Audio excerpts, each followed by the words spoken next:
Hello, and welcome to Tales from the Twists, a podcast where we like to talk about around the twist, usually. But today, we're talking about Captain Planet, another show from around the same era that you used to watch in Australia in about the 80s and 90s when you were a kid. Yes. My name is Joe Lewis, and I'm joined today by my co-host, Anthony Bull. How are you, Anthony? I am well. I am very good. How are you? I am just as well. You were just as are. well as I am? Yes. Are you sure? You've just been on holidays, haven't you? I have been on holidays. And that must have I been broke fun. every bone in my body. Did you? Muppetting around How on did you get a up my stairs? a plank of wood. How did you get up my stairs if you broke every body? Well, I didn't break every bone in my body. Well, you're a liar, I was exaggerating. You're a liar. You've heard it first here, guys, that Joe Lewis is a liar. There is a clear difference between lying and exaggerating, and I think the line has been established on this podcast. All right. I think so I will say exaggeration that is you're okay. exaggerating. And last night I met Shaquille O'Neal. No, that's just a lie. No, that's exaggeration. No, it's not. True. This guy owns a fish and chip shop, and I ran into a guy, and it could have been Shaquille O'Neal. He wasn't a black guy, though. He wasn't 7 feet tall or whatever. So you're lying. I'm not lying. I'm just exaggerating the guy. He was a 5-foot white guy, but I'm just exaggerating the story. This is ridiculous. Today we're here to talk about Captain Planet, the third episode of the first series, titled Beast of the Temple. Are you excited to talk about this episode? Had you seen it before? No, I don't remember this episode. I clearly remember this episode. You remember this one clearly? I clearly do, because when I was about 12, I think, I showed up at a friend of the family's house, and they had two younger kids. The kids were younger than ourselves, and the youngest boy, who would have been about 8, was watching this episode of Captain Planet on a VHS, and he'd watched this episode many, many times. And he was reciting the words to the beginning of the episode, which is a bit weird, and he was doing it in a very racist accent because the first character to speak is an Asian. I think it's an Asian person. It doesn't really We'll talk about that. Asian, but he's definitely Asian. Has to be Asian too, because he's in Thailand. Well, let's just get into it. Yeah. Because the episode starts out with an old man with an ox, and he hears a noise in the forest. Now, as we were saying, he looks Asian. Is he Asian? Probably. I wasn't completely sure. He seemed Asian, he wasn't. He didn't look like a Gee. He didn't look like an Asian, but he sounded Asian. He had an ox.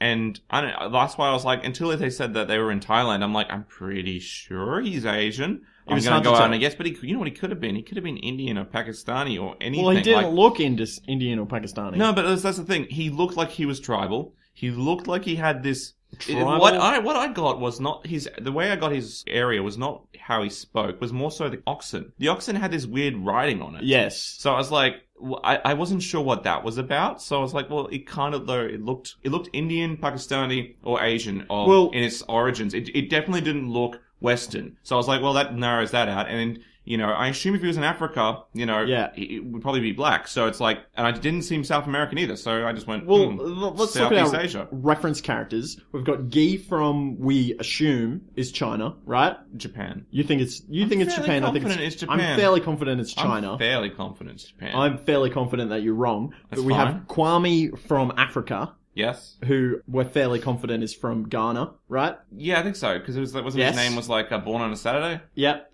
And Marti. Brazilian, I want to say. Who is somewhere from South America. It's like Brazilian Amazon or something. He looked more, to be honest, this character looked more like a linker from the Soviet Union than he did Gee. Yeah. Yet he spoke in kind of a bit racist accent. I don't know. Bit. Maybe it was racist. Maybe that was just his normal accent. Maybe that was the actual voiceover artist. Could have been. He could have been an Asian guy, and that's how he spoke. Does that mean that I'm being racist, thinking that the accent was racist if that was his actual accent? Oh, who knows? Is that racist for me to say that? Who knows? Who cares? I care. I care about my level of political correctness, Anthony. You don't know, okay? What is it? What is it called? It's called Schrodinger's racist. You don't know. You don't know if you're being racist. All right, you are being racist, and you're not being racist until you know the actual race of the voiceover artist. Yes. Yes. Okay. If the voiceover artist is in fact Asian. Yes. And I was saying that accent was racist. I'm the racist. Unless, of course, he was doing his original accent and then said,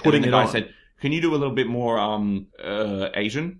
Like, it'd be a really hard thing. I don't know who would say that. Can you make it a bit more ching chong? Is that what you're saying? Well, yeah, I guess so. More like, the guy might be like, can you make it a little bit more tribal? He'd use colourful words that just dance around it to be like, can you make it a bit more, a bit more like a tribal Thailand? you know? And then voiceover artist went, oh, okay, I'll just be a little bit more racist is what he's interpreted as, because I need some money and I don't know. It is a little bit strange because most of the people of Asian descent that I know have thicker Australian accents than I do. Yeah, but that's because they live in Australia. Yes. So it's I'm assuming that the person who recorded Yeah. this section for Captain Planet lived in America. Yeah, but these are people who often who are born here. Yes. Whereas the people they probably would have done a casting call for an Asian immigrant. Or an Asian with an Asian accent. That's kind of what we need. It would be better if we had an Asian who spoke like an Asian accent than if we had an Asian who had to put on an accent. Yes, they're Asian, but they're still kind of American because they sound American. Well, they are American. Exactly. They sound American. So it's like they could easily just do Wheeler's voice. For all we know. So it's like they're not what we need in a voiceover artist. What we need is the voice. Yes. So as I said, you could be racist. We don't know. Well, I don't know anything about voiceover acting. Yeah. I know about as much of voiceover acting as I do about racism, which is clearly not enough. You need to educate yourself, man, apparently. The forest is falling apart. We see some scary eyes through the darkness, and a dragon comes out, and it's doing the proverbial effing things up. Yeah, he is, isn't he? Yes. The old man, I assume he's old. We didn't even talk about that. The old man looked very grey. That could be very ageist of me. I could be being ageist and racist here. He could be. He could be doubleist right now. That'd just be terrible. I could just be being inappropriate in general. Inappropriate in general. But he was clearly old. He was clearly old, right? I think he was had grey hair and If you have grey hair, it doesn't mean you're old necessarily. It does in a cartoon. Well, this is something that I want to talk about a little bit later when we get to one of the other characters about representations in cartoons and popular media. But we'll get on. We'll trust me. We'll get onto that. Oh boy, get ready for that. Can you feel that? Can you feel that? That's the excitement emanating from our audience shit. through the digital time flying back in time to when we're recording this. That reference was not appropriate, Anthony. It did not even fit. Didn't fit. Well, no, Mommy, don't hit me like that. All right, thank you, Mr. Disturbed. Sorry. The Planeteers are watching the destruction from their television screen in the Crystal Cave. Is that what it's called? The Crystal Cave? Yeah. The Cave of Crystals, where Gaia lives, the spirit of the Earth. Gaia's the Planeteers, our 5 special young people. Yeah. Kwame from Africa, Linka from the Soviet Union, G from somewhere in Asia, Marty from somewhere in South America, and Wheeler, who's from Brooklyn. Very specifically from Brooklyn, New York. And wants everyone to know and remember that he is from Brooklyn. Yes, thank you for that, Wheeler. Like all New Yorkers, they can't help but tell you that they're from Brooklyn in very every instance. Oh, these hoagies here, they're nothing like the ones we have in Brooklyn, you know. The muggings, don't get me started. The muggings in Brisbane are nothing like the muggings in Brooklyn. Very clearly not. But the Planeteers are watching the destruction on the television screen, and they ask some relevant questions like, how will the people survive now that their rice paddies are destroyed? Or what is doing this destruction? And Gaia says to them, look, you need to work this out for yourselves. I'm just going to go away for the rest of this episode. So sort it out yourselves. I'll see you at the end. I have cameras over the entire world. I do. I can see everything. But you know what I didn't see? I didn't have my cameras on that one specific point in time before the event occurred. That just kind of sucks. Literally, where does this stuff go? Does it get stored in a hard drive or or anything like that? Like some sort of crystal hard drive? Well, she's the spirit of the Earth. Why can't she why can't she see? Does she need a hard drive? Well, I don't know. Why can't she have an omnipresent thing? Well, she's not being a very good god. A god's supposed to be, omnipresent. That's assuming that she is a deity. I assume so. She probably isn't because she's not omnipresent because she wouldn't have seen what's causing it. This is true. She's not it was a dragon. But the dragon's actually something, it's not really a dragon or something. Well, she doesn't even say that it might be a dragon. She's like, what is causing this? I don't know. Our Planeteers get on a plane and they're flying to Thailand, where the dragon is destroying rice paddies and forests and destroying people's homes. And Guy conveniently has a friend there that she met in school whose name is Nuwok. Possibly one of the most racist names in cartoon. Is it? Nuwok. I don't know. For an Asian person. Is it an actual name? It might be an actual name. I don't know. Nuwok. Now that you say it like that, actually, I didn't think of that. I went to the store and bought a Nuwok. Yes, that is exactly what I'm getting at. Thank you, Anthony. That does sound very racist. But then again, Nuwok might actually be a real name. I don't know. Whatever. Might be. Could be. This comes back to the thing. There could be there could be a person in Thailand listening to this right now and going, You idiots. You idiots. It's like the most popular name for cool people in Thailand.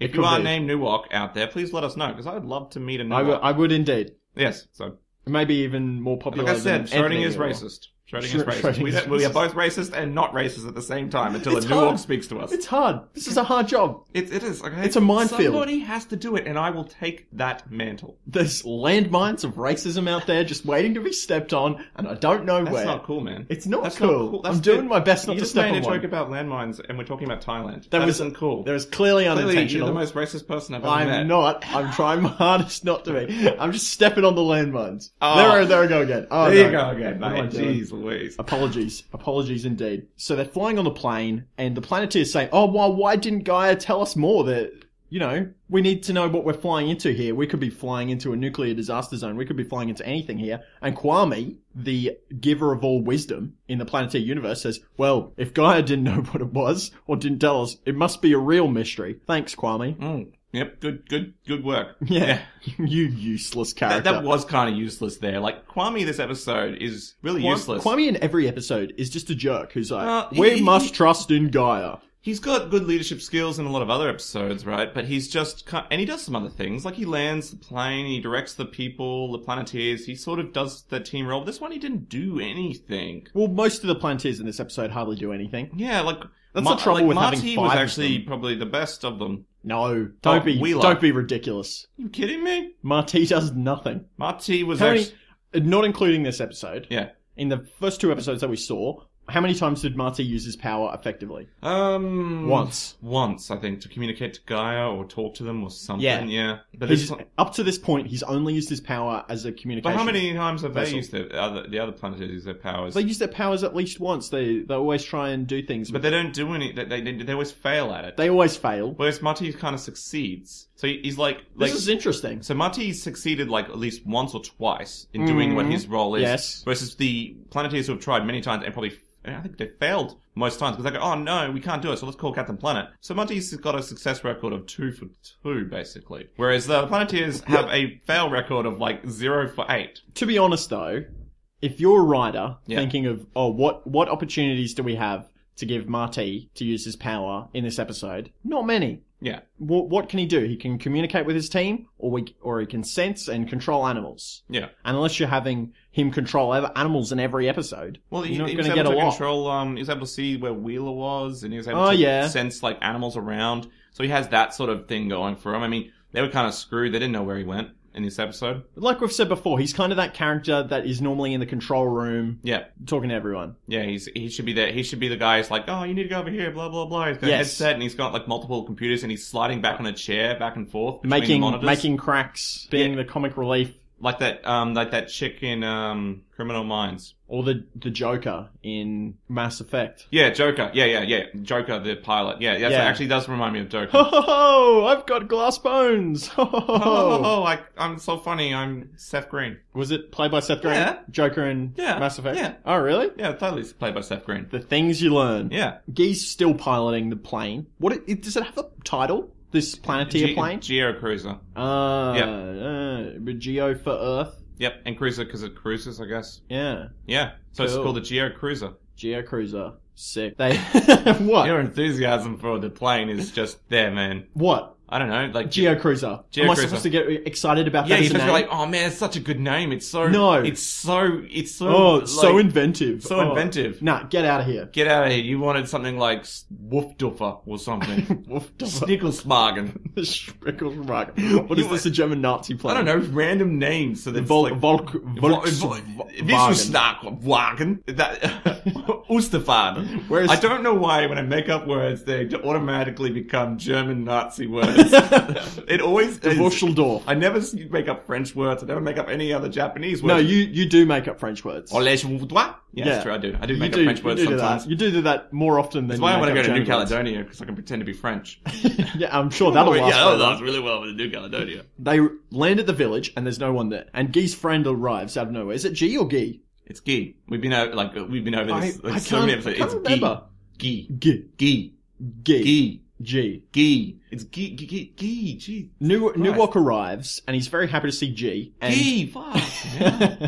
It's like if I called you Yosef. Yosef. I like that better. Okay, well, how about Tosser? I called you Tosser. That's Tosef. That's beyond the scope of a joke now. Toe. I call you Toe. No. Toe. That's how I say J's in my language. It's not. How's it going, Toe? I don't want to hear any more Toad's going to tell you. you all about it. I mean, that would piss you off, right? Or It is annoying me a little bit. Yeah, well, I mean, More than a little bit. And not G. She's not a letter of the alphabet. And Newok tells G that... I'm sorry.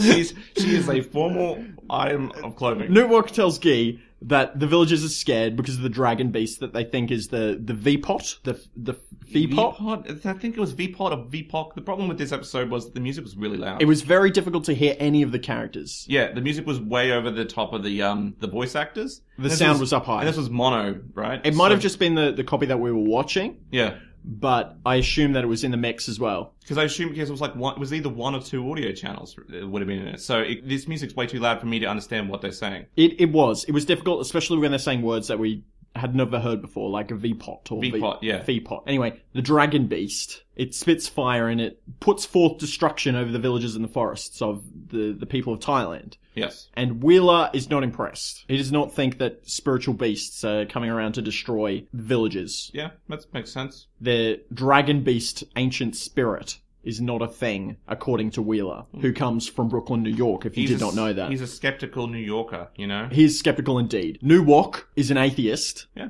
Who has been... Well, I'm just assuming that. Well, but he's an atheist who is now having a crisis of faith. An existential crisis. It's not really an existential crisis. Maybe he's just more It's like... existential when I say it's existential. Alright. So then he's like, oh, but I don't know if the spirits are real or not. I've been told not to believe in evil spirits. But then I'm seeing one, so now I don't know. Yeah, so if you've spent your whole life believing that spirits are not true, and then a giant evil, what seems to you like a giant evil spirit comes and just starts destroying your entire village, yeah, you might think otherwise. But then when you find out, though, that it might not be an evil spirit, it would just confirm your beliefs, or... You would become quite jaded. I imagine you would. You fool me once, shame on you. Fool me twice, I won't get fooled again. We cut away to an underground cavern hideout thing that we find out later is underneath the temple. Yes. But Hoggish Greedley is here. Our fat pig man. The fat capitalist American. His sidekick, Rigger. Yes. Hoggish Greedley, given away by the name, looks a bit like a pig, and Rigger looks like a South American hick. No, South not American. South American. Yeah, South North American. Yeah.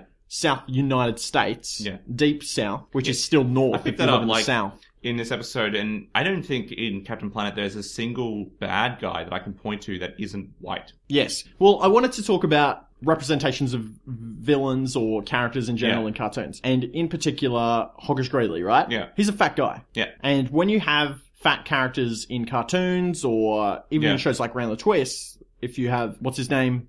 Gribble, be a little bit fatter. Yeah, yeah. It's code for this guy's greedy. Yeah. This guy's selfish. This guy's self-interested, and this guy's probably evil as well. Yeah. He's probably pretty lazy. But the thing is, though, with those people, when they're fat, though, if they're really self-interested and they're greedy, a lot of the times the really greedy, self-interested people tend to actually be very fit because they're so interested in being the best. Like, yes. So they end up, like, working their guts off at the gym for their own vanity. Like Wolf of Wall Street. Yeah, Wolf of Wall Street or something, you know? Or Ozymandias, right? Ozymandias. From Watchmen, how he's like super fit because he wants to be the best in the world. Yeah. You know? So it doesn't really fit necessarily with this fat cat ideal of, I just want to eat and consume. We get it. It's a bit, I don't know, it's not a good character. In television, we have limited time, right? Yeah. In an episode of Captain Planet, there's about 22 minutes. Yeah. No including ads. Same with Round the Twist, about 22, 23 minutes. Yeah. Each minute is precious storytelling time. So the less amount of time that you can spend setting up what your character is like, the better it is for your actual storytelling. Yeah. So in cartoons, the reason why we have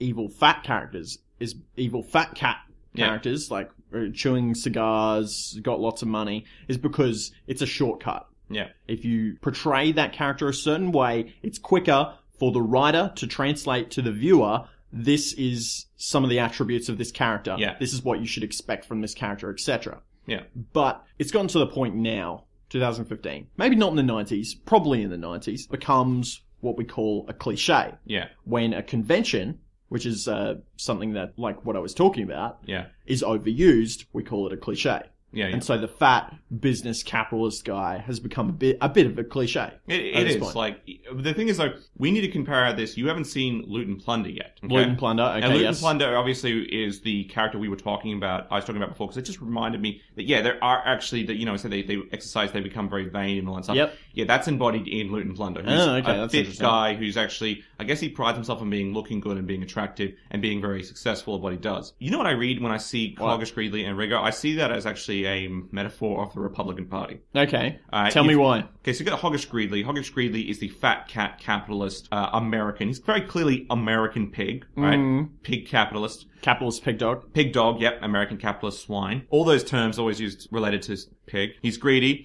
He's always trying to get things in other countries, interfere with people's, you know, that stuff. Yep. He doesn't care about the environment as much. Very much the big business interest side of the Republican Party. And then you have Rigger, who's clearly from the South. Confederate. He's clearly from the South. He's clearly thin, pasty trailer trash. That's what he looks like to me. Yeah. Right? So he's the stereotype. He's the stereotype of the Southern Bible Belt supporters of the Republican Party. You could even read into this to say, because it wasn't around then, the Tea Party. You know how the Tea Party is basically supported in America by those Southerners, mostly? Yes. And a lot of people, there's the mythos that big business is basically stringing along the people from the Tea Party with this idea of anti-Democrats style thing. Even though there's poorer people in the Tea Party would, I guess, in their mind, be better off with under a democratic regime because they're poorer, they get a lot of social things. The big businesses is stringing along this poor, uneducated Southerner hick along with his plans for greed and self-interest. So, you know, it's cartooning those guys up, which, I mean, is fine because I guess they're coming from the Democrat / Greenie angle, which is going to swing to the left a little bit more. But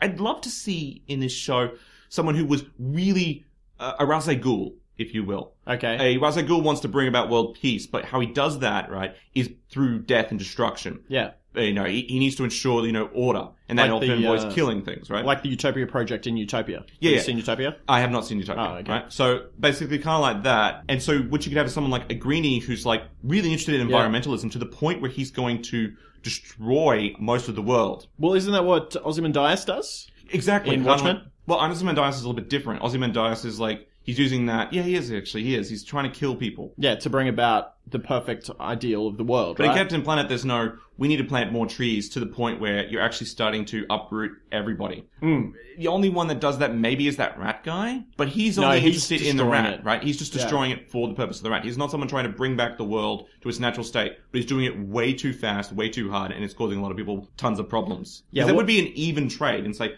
you can be an environmentalist, but, you know, the economy is still important. People's lives still matter, you know?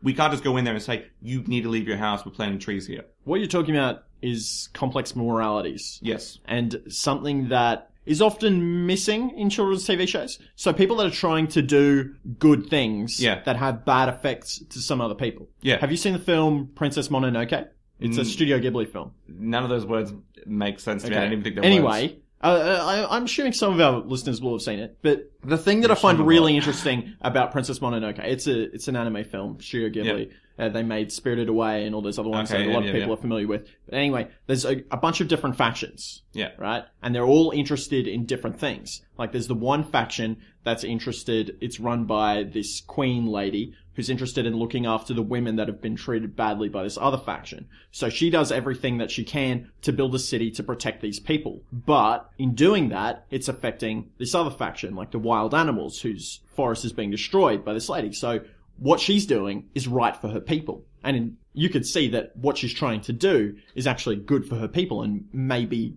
good in inverted commas, right? But it's having bad effects on these other people. And that's with a lot of the other factions as well. Like the animals, they want their forest. They just want to live peacefully. But the resources that are within that forest are needed by these other factions in order to survive. Yeah. So you have all these factions that are they're living together, but they can't. Because they each need things that are needed by the other factions. Yeah. And it's interesting that we don't see more of that in shows like Captain Planet, because that would be, I think, more interesting than just having this guy who is clearly just out to destroy things. Yeah. Like Hoggish Greedley. What is he to gain? What has he got to gain? They don't gain anything. Like, the guy wants money, he's going to be rich and greedy. But people aren't just greedy for the sake of being greedy. They want the resources so that they can use it for something else. There are people obviously out there who are motivated by that self-interest. But those people tend to be one-off jobs. Yeah. Like, if you're doing a bank heist, you're motivated to be really greedy and take as much as you can because you're not going to do a bank heist for the next 10 years or something, right? But if you're working day in, day out, you need cash flow, which is going to be hard to do. If you take a whole bunch of resources and try to sell it at one time, it's going to drive down the price. You have to control the economy, right? You have to control supply. And sure, there's better reasons for you to go and try to, mine a country or drill for oil. Maybe there's better ways of doing it that are more cost effective than ensure that you gain the money that you're looking for without it necessarily being just the worst. We've talked about this a little bit before, I think, but people are very rarely purely evil. Yeah. I don't think there's anybody in the world that just wants to do it because they want to be evil. Aside from maybe crazy people. Crazy people who just want to do it because they're crazy. Yeah. I imagine that the idea of being a villain can be very alluring because of how they're portrayed in media. Yeah. Like, there is a sex appeal to being a villain. Yeah. Take Loki as an example. Okay. A lot of the villains are usually quite attractive to people because of the power they wield and the power they control. But nobody would ever just be like, I want to be the villain. That would be like a secondary thing. Like, once they attain power, they'd be like, I feel so evil. Oh, I feel like a badass. But that wouldn't be a reason for getting the power in the first place. That may actually be a mental illness to want to do things for the sake of being evil. Nobody wants to be the bad guy, really. Well, the thing is, like, people tend to not do things for bad reasons. Yeah. Right? Depending on how they rationalize it, whenever you make a decision, it's at the time you made a decision, it was always a good idea. Yeah. Right? Even if your morality is completely skewed with society, it might to you it's a good idea for some reason. Exactly. It's like if we talk to Hitler, why did you think that your policy was a good idea? Yeah. He would explain it to us, and I'd say, from Hitler's perspective, I can see that. For everyone else's, you're a fucking monster. You're a monster. Yeah. But from Hitler, I guess I get you. If I believed all the crap you just told me, yes, I could totally understand that. But I don't believe any of that crap. Yeah, no sane person is a villain in their own eyes. Exactly. At least to start off with. Yeah, I think that sums it up best. Yeah. Rigger and Hoggish Greedley are watching the Planeteers on their TVs, and Hoggish Greedley, he's eating fruit and he's splashing it all over Rigger. We've got this plan. We're going to destroy all of Thailand. I'm surprised he wasn't eating a cheeseburger or something. Yeah, he's eating fruit. Which is very healthy. So it's weird. It's weird. He should be eating more gross food. Yes. Or food that's like, French fries and nachos. Highly processed. Be like, he's American, by the way. Get it? He's American. So they're going to destroy all of Thailand. Yeah. We'll hear a bit about it later, but they're bad guys. Yeah. The Planeteers see a tiger, and it scares Wheeler. And Kwame says, did the pussycat scare you? This bit rude. Bit rude, Kwame. But maybe, I don't know, are there lions where you come from or something and you call them pussycats? Because a tiger's kind of scary. I mean, tiger's pretty scary. A tiger's got a lot of sharp teeth. It's got claws. I mean, it might not attack you, but it might. It might be really scared. Because, Marty hasn't done the heart thing and goes, oh no, Wheeler, you've accidentally scared it because she thinks you're going to eat its children. Yeah. You gotta run. No, not that at all. No. Wheeler says, back in New York, they said I had nerves of steel. You told me this when we were watching it, you could do a drinking game out of this. You could. Yes. Every time he mentions Brooklyn or New York. You take a shot, and you'd probably be dead by the end of the season. Yeah, you will, yeah. You probably. There's a lot of drinking games that you could do. Yeah. With Captain Planet. All around the twist. Yeah. We could do a podcast on that. Yeah, we could. It would be terrible. We would just be drunk. We'd be so drunk. No, we wouldn't actually do it. Why wouldn't we do it? We could just set out the rules for a drinking game. The drinking game is every time... We'll talk about it later. Every time Bronson does something stupid, he'll be dead by the end of the episode. A bird comes and knocks over Wheeler directly as he's finished saying that he had nerves of steel. And Kwame says, well, maybe in Thailand, your nerves of steel have gotten a little bit rusty. Tension in the team. Fuck you too, Kwame. Kwame's a jerk. Dick. What a You're dick. supposed to be a good leader, Kwame. Yeah. Get your act together. And not only that, it's like he wasn't scared of the bird. The bird, knocked him over. Well, it scared him and knocked him over. Oh, okay. Well, then maybe he's a pussy. It's a bird. I mean, it was an owl. He's supposed to be nerves of steel, man. The dragon beast comes out of nowhere, attacks the Planeteers and shoots fire everywhere. Guy, using her quick wits, summons water from the ground. I didn't know she could do this. Mm-hmm. And makes a rain cloud to put out the fire. Didn't know she could do that. Kwame sucks fire into the earth using a little earthquake thing that he can do, but it's not good enough. Yeah. There's still fire everywhere. The dragon kind of roams away, but there's fire all over the forest. They need to deal with it. So after doing about 2 attempts, the water and the fire, oh no, we can't do it. What are we going to do? We're going to summon Captain Planet because we're useless and we're bad at our jobs. And whenever something gets slightly out of hand, before we even think creatively about how we can solve this problem, we'll just summon the Deus Ex Machina to fix our problems for us. And I think that's brought up that this could be an allegory of entitlement culture. Yes. Like, necessarily. I'm not all for entitlement culture or whatever. Well, tell me about it. Well, I mean, what do you mean?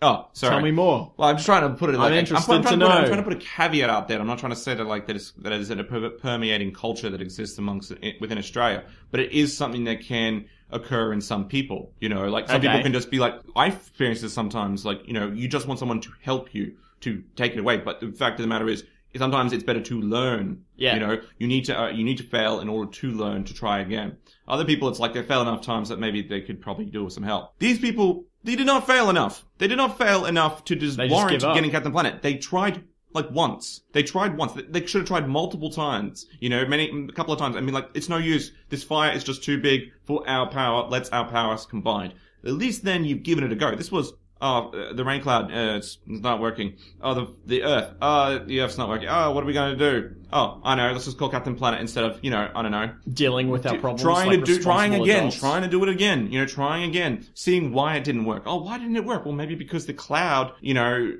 I don't know, it needs to be pushed over with Linker's wind. Maybe we could put the wind through the cloud and that would generate the water out of the cloud like a fire hose. Yeah, maybe. That would have worked. That was creative, right? Just came up with that then. Shit.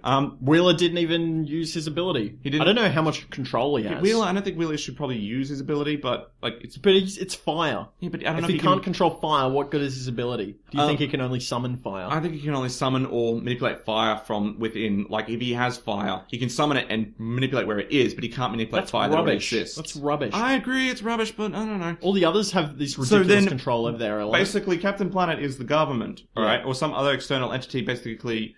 And instead of it being like him helping, like, well, it is the very definition of a handout. It's not, because there'll be sometimes when you need to call Captain Planet, right? Yeah. When the government helping you is a decent thing, right? Or a good thing. Because like you've tried all options, or it's like it is an insurmountable odds. However, reliance on Captain Planet leads you to just call him whenever something just gets too difficult, and your perception of difficult changes to be just, oh, it didn't work one time. It didn't work. Help me get this. You know, Captain Planet to summon you. In which case, why do we even need you? Why not just get Captain Planet to do the whole thing? Why indeed? You know? Yeah. Failure is a very good motivator. I agree. Failure is the best motivator for change. Well, it helps you, not only does it motivate you, but it helps you learn from your mistakes. As a business owner, right? Yes. I find that failure is one of the biggest things. Like when I do a sales call, I do terrible at it, right? I'm not very great at it. But the more you do, the more you learn why you're failing, the more you realize where you can improve on the things that you're doing, and that you can become more creative. Because otherwise you're just going to go, I don't know what to do, someone help me. No, you know, realize where your failures are and then look for help somewhere else. Like, because there's no problem bringing someone in, but make sure you fail. I think that's the message of this episode is fail faster. Yeah. Yeah. Sounds good. Cool. Newok apologizes for the fire. Yeah. Thank you, Newok, even though it's not your fault. Yeah, Newok apologizes for all of this, and it's like, that's very nice of you, Newok, but I don't think you invited them here, and you didn't start the fire, so it's like, you really don't have anything to apologize for, but it's nice that you were apologizing, I guess. Cap Planet shows up, and he says, "What's a nice guy doing in a dive like this?" And he dives into the water. Yep. He does something here that we have decided is the trademark of Captain Planet. Yes. In order to stop the fire, what does Captain Planet do? He moves a rock. He moves a rock. Whenever there's something that they can't fix, they use a rock. Rock is this magical entity in Captain Planet. Yep. Rock is like this powerful being, right? But you can do anything with rocks. Yeah. With this, right, he takes a rock, right, and he just moves it to redirect the flow of water to create like this geyser. Yep. I think that's awesome. You know, what is that supposed to be symbolic of? What is a rock supposed to be symbolic of? I don't know. Is that supposed to be the hardened will of man? Why not? Maybe. Or hardened will of society. Who is John Galt? I don't know. It's definitely not Captain Planet. Captain Planet's not John Galt. He's more, he's someone else. He's definitely not John Galt. Okay. Yeah, he's Captain Planet. Yeah. So he's using rocks to divert the river's flow. He busts through the ground and creates rain. Yes. All over the forest. He puts out the fire, and then he F's off. Yeah. The team decides to split into groups to investigate, to see if they can find the dragon, because they still don't know if it's real or not. Yeah. And Wheeler's saying, oh, it might be real now. I just saw the dragon. Yeah. Yeah. That makes sense. Seeing is believing. Seeing is believing. Especially when you're from Brooklyn, New York. Yeah, you can't pull the wool over his eyes, alright? He's from Brooklyn, New He's York. from Brooklyn, New York. He knows what a real bagel tastes like. Yeah, he does. Wheeler... You ever been to a real New York deli? I have. Wheeler and Linka are together, and Linka says maybe it was a bad idea to split into groups. Yeah, it probably was. Especially when when your strongest weapon is the uniting of all 5 of your powers, is probably the best idea that you don't split in groups. To wander around a forest in the middle of the night in Thailand. I like to think of it like this. Let's say they all have they have a massive 50 caliber sniper rifle, right? Yeah. And they break that into 5 parts. And they each take they each take the parts and they walk off into 2 sections. You can't use that sniper rifle. There's only like 2 parts of it together. Well, we were saying before, if they use their powers a little bit more creatively, they probably would do better. Yeah, I'm sure you could probably put the 2 together. Like maybe it's the buttstock and like the barrel, and they come together, and you could use it like a club. That's something, right? That's something else. It's a very funny analogy. Wheeler says, oh, it's not such a bad idea because we get a chance to be alone. And then I'm from Brooklyn, New York.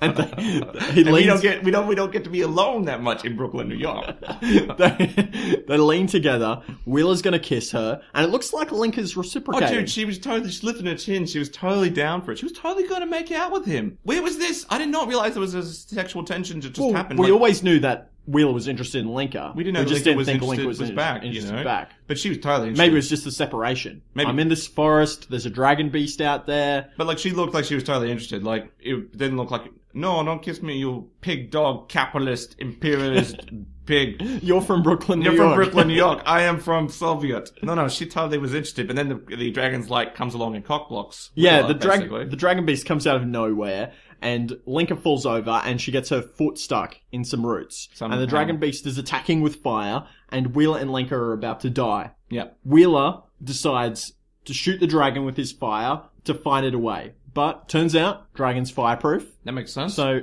who would know? Yeah. A thing that shoots fire is... Fireproof. Makes sense, I guess. Immune to fire. Makes sense. He decides to then instead distract the dragon. So he runs away, and the dragon's kind of chasing him, but he falls off a cliff.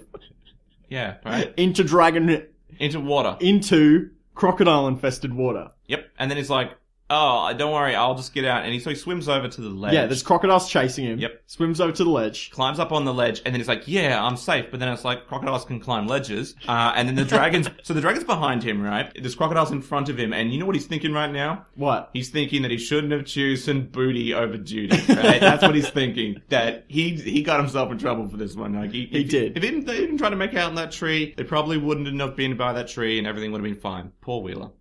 So, what happens next, Joe? He gets caught by the dragon. Yep. And Rigger and Greedley fly in. Yuck, yuck, yuck, yuck, yuck. And they pick up a dragon. Good impression. Thank you. That was my Rigger impression. Yep. They fly in and they pick up the dragon in their plane. Because their plane's quite big. Because the dragon beast is enormous. The size in this show, it's so weird. Okay? Yeah. It's like, the scaling is so weird, because the dragon's huge, okay? Wheeler is just normal human size. And then they have this giant, water-landable plane, right? I forget what those things are called. That scoops up the dragon. Now, this thing is about maybe like 5 or 6 dragons long. Then later on, okay, they take this plane, right, with the dragon inside it, and they fly into a mountain fortress, which has like a door that goes up. Now, this door, okay, is about 4 plane heights in size. So I'm wondering, how big is this door? Yeah. How huge is this thing? To the temple. It has to be. How big would it be? It'd have to be the size of, oh god, maybe a square plot of land. Yes. It'd be massive. Yep. And it'd be heavy as. It'd be made of iron. So how much hydraulic fluid would you need to lift that? Yeah, they've converted this ancient Thailand temple into a hangar bay and destruction facility. And how did Hoggish Greedley, do all of this construction, this massive engineering project, without the Thailand officials or the Thailand king being aware of it?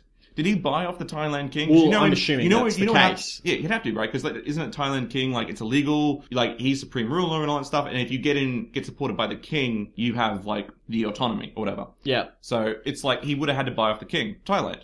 Yeah. And where's the picture of the king? Don't you need a picture of the king, maybe? Isn't there some Thailandese rule or something? I don't know. I think every place needs to have a picture of the king. Really? Oh, maybe, I don't know, but every Thai restaurant I go to, there's always a picture of the king. Oh, you think that's government mandated? I don't know. I imagine so, you know? Maybe. They revere him as, like, supreme. The Planeteers are back together and they're all looking for Wheeler, and Linka, she's crying. Yeah. Oh no, this is my fault. It's not really. It kind of is. It's maybe. pretty much. It's yeah. Once you got a foot stuck, but like Wheeler could have just left. It was her idea to split up, right? If it was, it's definitely her fault. Yeah, but Wheeler shouldn't have tried to kiss her. But that's not what caused the dragon to come out of nowhere. Dragon just came out of nowhere. That had to be leaning against a tree, you know. Yeah. If they'd just been looking around, or I don't know. You paying attention. Whose fault it is? Who cares, right? Whatever. Fault. They both have all their own faults. Linka just feels bad because she got him killed. Yeah. Really. Fair enough. Horish, Greedley, and Rigger, they're giving away their plan to Wheeler, and as we're saying, they're using the dragon to strip mine all of Thailand for rubies, and they're going to turn the whole country into a gravel pit. How'd that happen? I always imagine, like, bombs are being dropped when I hear a plane, like, descend in altitude. Really? Mm. Like, what kind of bombs? I don't know. Like World War II bombs or atom bombs? If it was an atom bomb, it wouldn't bother me. Oh, because I'd be don't dead. have to live long. I'd be super dead, yeah. Yeah. Regular bomb? Probably. I could be alive and have, like, you know, be suffering with, like, a leg nearly half blown off. And that's the worst part. Yeah. It's not fully blown off. It's half blown off. Just a bit blown off. Just a bit blown off. Yeah, that would hurt. Yeah, I mean, I don't mind losing my leg, and nothing wrong with losing your legs. Well, actually, it probably sucks, but I wouldn't want to be fucking on the ground looking at my legs just fucking gross. You seen the pictures of the Boston Massacre? Yeah, I have. Don't pass the Massacre Traumatic. bombing. Traumatizing. Yeah. Yeah. It's almost Yeah, as it bad would as hurt. ISIS. It's almost as bad as the ISIS videos. Why are you watching ISIS videos? Because I saw it and then posted it on them 4chan, and I was like, I have to cut all of that's this out. awful. Awful. Just the worst. That's the worst. Literally the worst thing I've ever seen on the internet. ISIS videos. Yeah, probably ISIS videos. Yeah. Fucking gross. It comes to a plane again. Yep. Just when I thought we were going to be But able we to can get back to it. normal, but we can't because of the ISIS, bloody ISIS coming in and destroying America. Waiting for the plane to Waiting go for- so we can podcast. I can't say anything in case Joe forgets to cut this out. You can say whatever you want. I'm not saying whatever I want. That's a trick. It's a trick so you can get me saying something really offensive. And then just cut it into the normal part of the episode. Yeah. Anthony, why would you say such things? I would never say those things. I don't even know what we're up to. I know where we're up to. Just wait. Can't say when and... I'll do it. I'll launch back in. Hang on. Oh, I know Ready? what it is. Yeah. Oh, I'm gonna wait for a car now. Is it a motorcycle? Why do you live on a main road? I fucking don't know. Done. Okay. Guy finds some tracks on the side of the road, Yes. or the forest, and Kwame says, in all of his divine wisdom, evil spirits don't leave tracks. What would you know, Kwame? What is your experience with What is your evil experience with spirits? those evil spirits? Especially dragon beasts. How would you know if it left tracks or not? What does he know? How does he know these things? He doesn't. He doesn't. He's like, you know, in my opinion, spirits don't leave tracks. Well, Yeah, good job. You know what? You know what? Maybe that's your culture. Thanks, maybe, Richard Dawkins. Yeah, Richard Dawkins, bloody. Go and write another book. Go, Christopher Hitchens, you Sam Harris, Daniel Dennett. That's the only ones I know. Rolf Harris. Amazing atheist. Yeah, go do that. Go be amazing. Guy jumps immediately into the water to follow the tracks because they just disappear at the side of the river and is immediately attacked by crocodiles. Linka uses wind to make a kind of water tornado, something we haven't seen before. Very Nice cool. synergy. Very cool. Why didn't you use this before when you're trying to put out the fire? Yeah. And she uses the wind tornado to knock down a croc, and she saves Guy. Yep. And the croc swims away. Marty jumps into action. Yep. About 2 minutes too late. Well, and senses. Guy jumps in, right? Guy jumps in the water without even thinking ahead, right? She's like someone who charges It's her into own battle. fault. It's her own fault. She Whereas Leroy Jenkins did. She did. She became a Leroy Jenkins. When, like, Marty should have been like, there's crocodiles in there. You do not want to go in there. They are very angry crocodiles. And he could have talked to the crocodiles because he didn't have heart. And could have been like, please, crocodile friends, let me let me through, or let us ride you back to wherever Hoggish Greedley is. But instead of that, Guy just jumps in. He waits till the action's over, and then decides to sense if any more crocodiles are coming. Thanks for that, Marty. Well, you know what? I don't blame him, alright? I don't blame him at all, okay? It's their fault for not utilizing his power and for jumping ahead. It's also his fault for not being the present. He didn't know that Guy was going to jump in the water. They just said, there's tracks in the water, and then Guy just jumps straight in the water. Yeah, she does. So it's like, jump the gun. Come on, Guy. Guy jumps back in the water and finds more dragon tracks underneath the water, but there's no sign of Wheeler. Marty uses his power to sense for Wheeler, and he senses some evil thoughts and 3 spires. This is kind of Game of Thrones-esque prophecy vision here. Yes, it is. Nuwok says, there's an ancient temple that sounds exactly like those 3 spires that you just mentioned. It's the Temple of Rubies. Let's go there. No worries. Hoggish Greedley, he wants to destroy everything. Yes. And then we got back to the Planeteers, and they are stealth boating over to the temple. They're in their canoe. They're sneaking up on it. Yeah. Nuwok says that there's a secret entrance underwater. So Guy just dives in the water. It doesn't wait for, Marty to go, hang on, let me check that there's no crocs anymore. No, Guy just jumps straight in. It's maybe because she's in love with the water. She knows a lot about the water, so she just loves jumping in. But she'd have to know how dangerous the water can be. She knows both the good and the bad. So, this is a noob move by someone who's probably not a noob at water. So, what was she thinking, Joe? I don't know. Maybe she wanted to be a hero? Probably. She worried about Wheeler getting all the action and Kwame being the leader. Marty's useless. And Linka, I don't know what Linka does.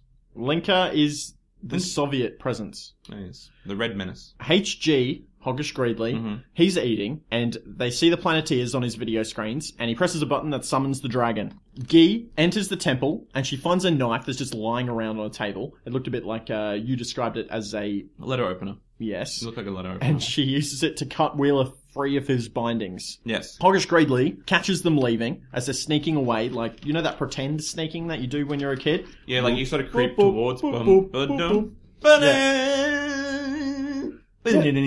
they were doing that, and Hoggish Greedley catches them because they weren't sneaking appropriately. Don't you know that you just press your left stick down to crouch? Exactly. Yeah, and then you're invisible, except when it says... You're not, or you're not in the shadows. If it's red, you're not. You're not. Yeah. That's true. Yeah. What game are you referencing? Fallout 3. Yeah, that's a good game. And New Vegas. Yeah, that's a good game. Hoggish Greedley, he catches them, and Rigger gets so mad that he throws a chair at them. Just lobs a chair. Lobs one of those... Typical 60s... I think it looked like one of those 60s egg chairs. Yeah, it was an egg chair. Yeah, so I was like, those things, I think they're heavy. It's pretty heavy. They seem pretty heavy. That's pretty strong, Rigger. He must be on meth. Yeah, meth strength. He's got to be on meth strength there, which will explain why he's so thin. Yeah, it would. Yeah. Good theorizing. Yeah. Guy uses the pressure of the river to break the stone walls, which floods the ancient temple, which is partially underwater. There's water everywhere. Hoggish Greedley and Rigger are in danger of drowning, and Wheeler and Guy pop out of the top, thrust by a geyser of water, and they land on the ground, and Linka is very happy to see Wheeler alive. Yeah. The dragon shows up, and it's burning everything. So the Planeteers go, oh no, the dragon's coming, let's call Captain Planet. It's burning the countryside? It is burning the countryside. Burning all the villages? And the only solution is not to try to stop it yourselves, but to call Captain Planet, because he'll fix it for you. But he always does. But he was still Trogdor. Thank you for continuing that reference. Yeah. Thank you. Everyone was wanting that. No, they weren't. The people were demanding to hear about they want to hear about Captain Planet. They don't want to hear about They want Trogdor. to hear about Captain Planet versus Trogdor. That would be a sight to see. The fuck is that? The fucking bus? No, that's fucking look at this. That's the bloody garbage truck. Oh, okay, it's not so bad then. No, sure. I don't know. Tuesday must be fuck you, Anthony Day. Yeah, it is. It's like, it's not even this loud any other fucking day of the week. Like, planes, I never heard that many fucking planes in the last fucking 2 hours. What's up with that? Anyway. Hang on, what was I saying? Something to do with, God, pernating. Just call Captain Planet. Just call Captain Planet.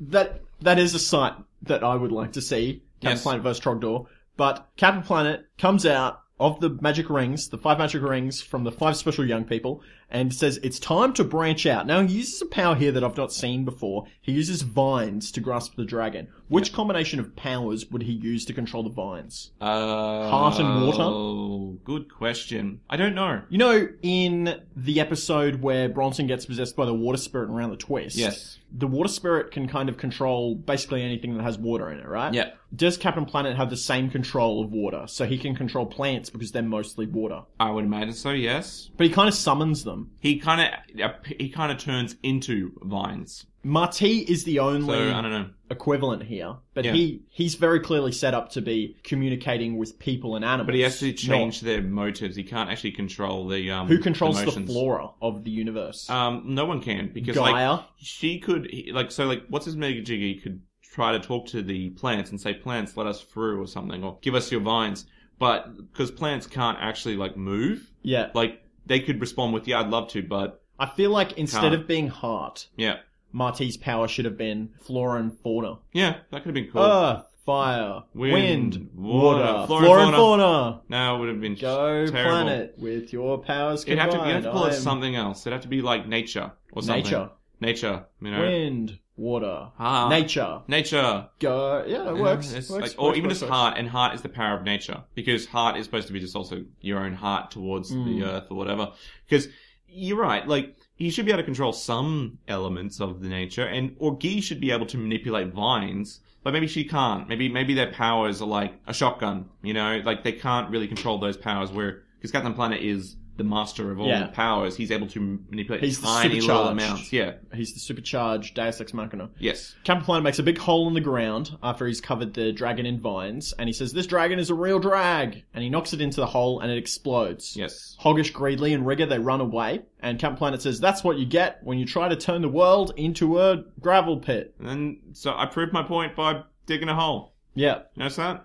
He wind tornadoes the shrapnel of the dragon into a planting machine, and says the best way to clean up is to recycle. Yeah, this part makes no sense to me. Why does it not make sense to you, This Anthony? planting machine this isn't like some simple planting machine. This is like a high-tech piece of machinery, like you would see on a huge agricultural farm, right? Yeah. This is for villagers in villages, okay? Like rural villages, who I presume don't even know how to drive a car because, you know, they don't even have cars. How would they operate high-tech machinery like this? How would they? Would they did Captain Planet leave an instruction manual? Do you reckon he did? No. No, well then there's like, Captain Planet says, I got you this high-tech machinery. Here, this will help you. And then they just leave, and it's like, what are we supposed to do with this? What fuel does it take, Captain Planet? Petrol. It takes petrol? We don't have petrol. Where are you going to get that? We're in the middle of the bloody, Thailand. Thai jungle. You know? It's supposed to use, like, good feelings? Yeah. Alright, so that's just my problem with it, is it's high-tech machinery and just doesn't make any sense. Yeah. And machinery is okay to use too, though, in this episode. So it's like technology and machinery, not a bad thing. It's that the application of machinery for evil ends is the bad thing. Yeah. Versus like the old, I guess. eco. Well, it's the idea about like, you know, some people like, we got to go back to nature and get rid of all technology. Whereas everyone's like, no, technology that helps promote green efforts are good. Well, I guess what they're saying here is this metal Yeah.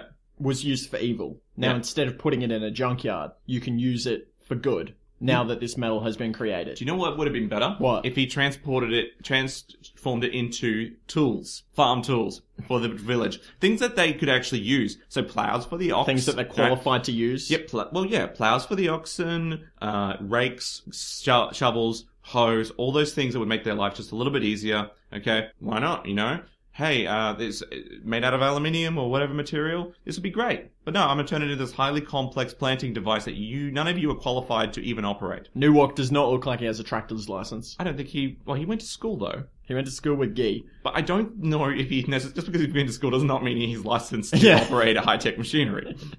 We went to school, we're not licensed to operate those giant miner vessels. Newok is made a Planeteer by the Planeteer team. You're an honorary Planeteer. You can be one too. And he's friend-zoned by Guy, who's like, okay, bye. I'll come visit you later. He's giving a shirt. You know? Bye. Bye. I'm off to canoodle with Kwame. Yeah. See ya. And Wheeler says, so you liked hugging me to Alenka. Yes. And she says, oh, well, it was either you or the dragon beast, so I didn't have much of a choice. So Wheeler is very upset by this and has been friend-zoned also. Well, that hurt. That hurt, Linka. Like, seriously? Really hurt his feelings. Why would you say such things? I don't know. She's playing hard to get. Maybe she just doesn't like him. But she kind of wanted him. It looked like maybe she just wanted to kiss somebody, not necessarily him, and he was just there. Oh, that would make you feel like shit, wouldn't it? Yeah, it would. It'd make you feel worse. Might as well just like be nice and be like, I don't actually like you. I was just interested in kissing you for some reason. She's got needs, man. She's got needs. All right, it's fine, but like, don't string along his emotions like that. Planeteer alert. Is that your thing? You're going to do now? I'm going to do that. All right, that's fine. Captain Planet's flying over some rocks. This is at the end of the episode. We always have a Planeteer alert, because saving the planet is the thing to do. Looting and polluting is not the way. Let's hear what Captain Planet has to say. It's generally the power is yours, but in this case, he's saying that nothing can grow here, because many forms of mining can destroy the land. And the Planeteers tell us that instead of throwing away reusable metal, take it to a recycle center and reduce the need for more metal. There we go. And we're keeping our counter going here. That is 4 out of the 5 changes that they suggested that have actually taken place. Yeah, recycling metal is a fairly big thing now. It's totally a big thing. It's actually not even a bad idea. Like, recycling metal makes the most sense out of any recycling because unlike plastic, which is a cost to most people to recycle, recycling metal actually has a financial incentive behind it. Like, it actually is worth some amount of cash. And I know some people who are retirees who will collect a whole bunch of cans and will just go to a recycling center to get some little extra cash. Yeah. That's perfect motivation to do recycling. Collect that scrap metal. Yeah, why not? I mean, it's just lying there in the ground and there's not a lot we need. Like, there's only so much material in the ground. So it makes sense to do that. Then we got to go to the moon. Yeah, well, yeah, probably. Mine the moon. We're going to mine the moon. But you don't do that. That happens in Time Machine with Guy Pearce. Is that what you're referencing? I was referencing a myriad of sci-fi films. I'm referencing the one where they mine the moon in Guy Pearce's universe, whatever his time machine, and then they realize, oh no, we mined the moon, and it caused the moon to split in half. Yeah, that's the H.G. Wells story. And it screws them, right? Yeah. It totally screws up the planet. I'm like, well, you probably should have thought of that before you mined the moon. To be honest, let's just face it. How did you screw up that badly? Yeah, the moon's pretty important. Yeah, it pretty much is. It's not like it's an environmental thing. We kind of need it for a lot of things. Yeah. Like tides and Chinese calendars. Don't know what else we need it for. Yeah, I honestly sure don't there's know a what million other things we need it for, but I don't know.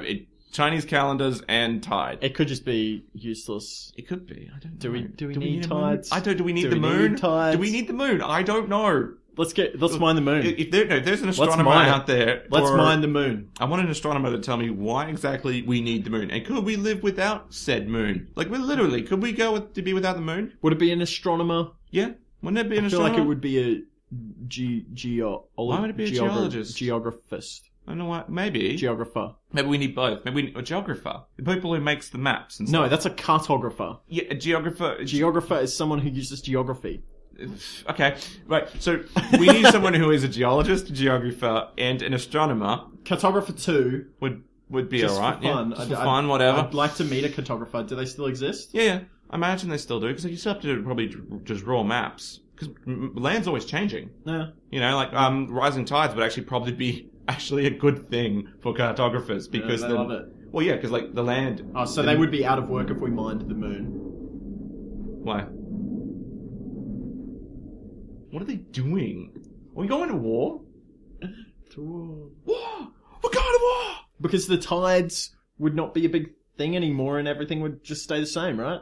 Yeah, I guess so. There'd be a lot of work straight away. In the short term. Yeah, I was thinking more about how global warming causes the tides to, like the global sea levels to rise and change. It means that a new map needs to be drawn like every 10 years. You know? Okay. Which works for me. You know, it's like I'm a cartographer. I mean, how intricate details do you need? You're not a cartographer. I could be one if I wanted to. And that's all the time we have for today. What would you rate the episode? What would I rate the episode? 5 magic rings? So I would rate this episode 2 magic rings, with one of them being fire. Okay. Maybe the other one being wind, to celebrate the 2 unions, I guess. Okay. I would give this episode fire, wind, and earth. Oh, yeah. Then? Yeah. 3. Are you sure you would give it fire, wind, and earth, and not the other direction? Not the other way? No, because that's copyright. It is copyright. We can't say that word. Yeah, we cannot. Well, can we? Trademarked. Trademarked by that, registered trademark. To EDM music, maybe? I don't know. BGM? His master's voice? What is it? HMV? That's it. Cool. What the fuck, man? This guy's just like, oh, Yeah, no worries. Mm-hmm. And now Cool. the dog next Yeah. door has started to bark, so I need to wrap up the episode. My name is Joe Lewis. And I'm Anthony Bull. Thanks for listening to Tales from the Twists. If you want to hear more about us, you can find us on social medias, Facebook, YouTube, iTunes. Don't forget to subscribe to us on iTunes at Tales from the Twists. And Yes. also we're on Twitter at TFT Twists. So, Yes. so go do that. That's what all the cool people are doing, I've heard. All the cool people are going, subscribing to us on iTunes. And they're also joining the Chicken Twisties group, which I've heard many good things about. We had some great discussions this week, actually. Which is good to join if you want your feedback right out on the episode. Yeah, exactly. Thank you very much for listening, and stay twisty. Power is yours. Stay twisty. Power is yours. Stay twisty.